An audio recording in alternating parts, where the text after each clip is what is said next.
Disability جو زندگی کو بہت زیادہ متاثر کرتی ہے، لیکن حقیقی معنوں میں انسان وہی کامیاب ہوتا ہے جو اس ڈسیبلٹی کو پیچھے ڈال کر دنیا کو باور کروا دے کہ ڈسیبلٹی فزیکلی نہیں ہوتی، مینٹلی طور پہ ہوتی ہے۔ کہہ لیں کہ خاص کر گلگت اور حمزہ کے لوگ جب ہم نے یہاں پہ انٹر کیا تو یہاں سے لوگوں کی اتنی چاہت، کہہ لیں کہ کافی لوگوں کو ہم نے آج تک کافی شہروں میں گئے، کافی جگہوں پہ گئے، وزٹ کیا، لیکن جو پیار ہمیں یہاں پہ ملا کے وہ کہہ لیں کہ پاکستان کے کسی بھی ایریا میں نہیں ملا ہمیں۔ ہمارا المیہ یہ ہے کہ یہاں پہ اگر کوئی نارمل پرسن کوئی اگر ہوتا ہے تو اس کے پیچھے لاکھوں روپے لوٹا دیا جاتا ہے، تو جب کوئی ایک اسپیشل پرسن آگے بڑھنے کی کوشش کرتا ہے، اپنے ملک کے لیے کچھ کرنے کی کوشش کرتا ہے، تو اس کو فرسٹ پیورٹی پہ اس کا جو حوصلے ہوتے ہیں ان کو پست کیا جاتا ہے۔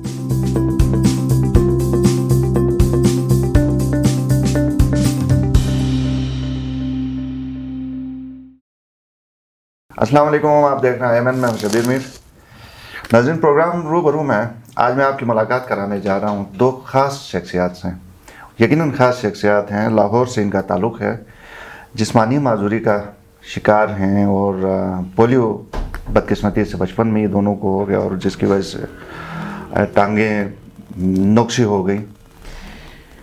یہ دونوں شخصیات لاہور سے چلیں اور 7 دنوں میں اسپیشل بائکس کے اوپر آج گلگت پہنچی۔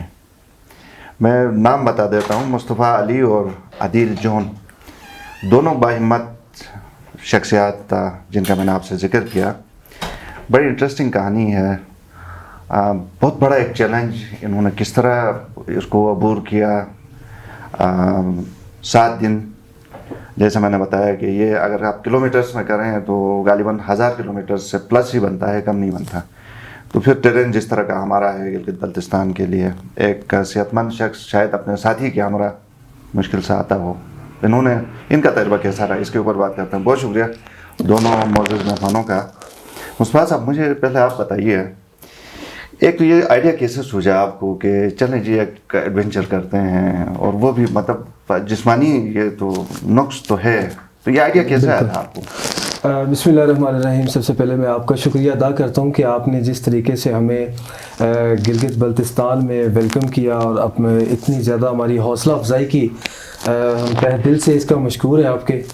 تو یہ ایک آئیڈیا جو تھا یہ اس طرح سے تھا کہ دیکھیں، ہمارا ایک سوسائٹی کا المیہ ہے کہ ہم جس مملکت میں رہتے ہیں یہاں پہ اویئرنیس بہت کم ہے۔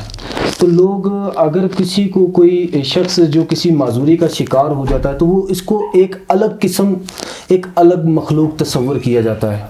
تو اب جیسے میں تقریباً 6 سال کا تھا تو مجھے پولیو ہو گیا تھا، تو وہ میرے اوپر ایک ایسا لمحہ تھا کہ میں سوچ نہیں سکتا تھا کہ ایک چلتا پھرتا جو وجود ایک دم سے زمین پہ آ گرے تو وہ اس کے لیے لائف کیسے بن جاتی ہے۔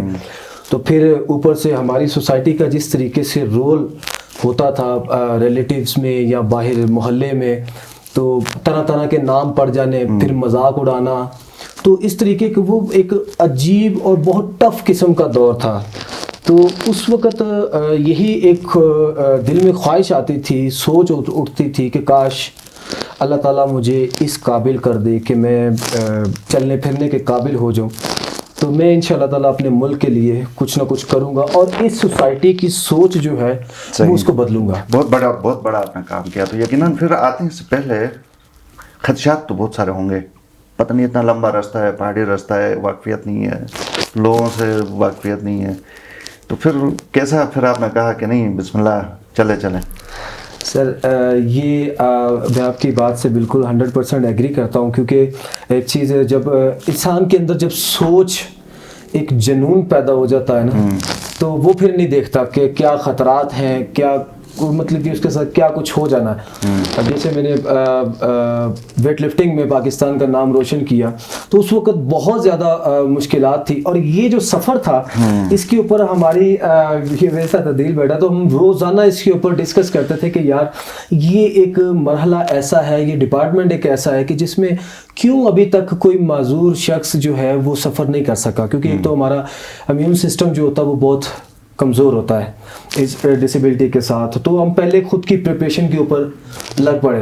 پھر بہت سارے لوگ جو ہوتے تھے وہ ڈراتے تھے ہمیں, وہ یار تم پاگل تو نہیں ہو تم لوگ, مطلب کہ وہ راستے اتنے خطرناک ہیں, پتھر گر پڑتے ہیں, راستے بند ہو جاتے ہیں, کھائیاں اتنی آ جاتی ہیں, یا اگر بارش ہوگی تب کیا کرو گے, اور خدا نخواستہ آپ کی بائک کے ساتھ کچھ ایسا مسئلہ بن گیا تب آپ کیا کرو گے.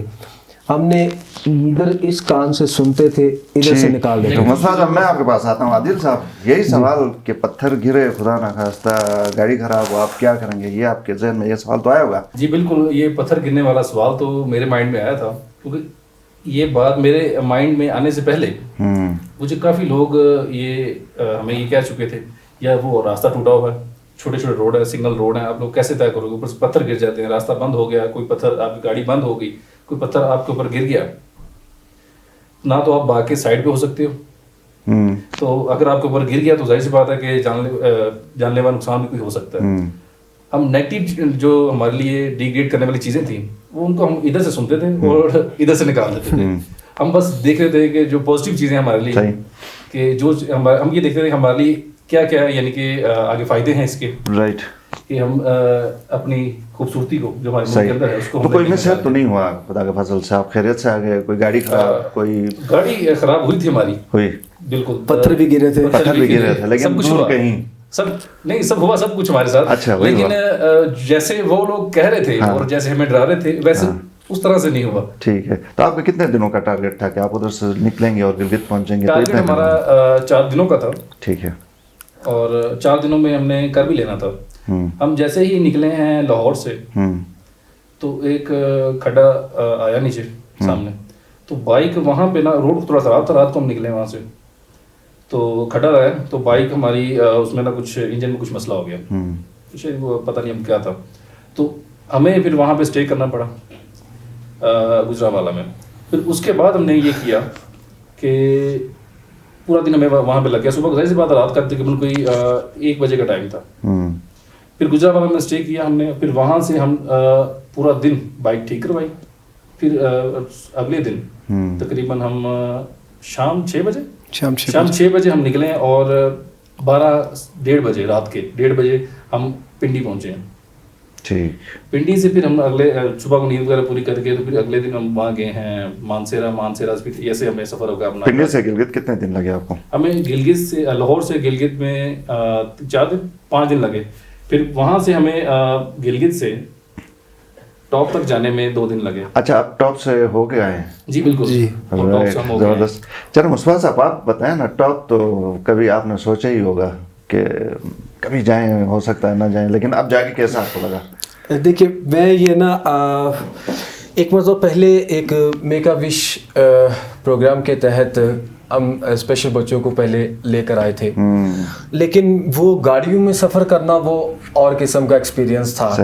لیکن خواہش یہی تھی کہ اللہ تعالیٰ ہمت دے تاکہ ہم اپنے جو اور بھی جو اسپیشل پرسنز ہیں ان کو ایک راستہ جو ہے, یہ ایک ڈور تھا جو ہم نے اوپن کیا کہ بھائی آپ اگر اپنے اوپر اور اللہ تعالیٰ کی ذات کے اوپر بھروسہ کر کے چلتے ہو. دیکھیے یہ تو اللہ تعالیٰ بھی وہ فرمایا کہ میں اپنے بندے پہ اس کی اوقات سے بڑھ کر بوجھ نہیں ڈالتا.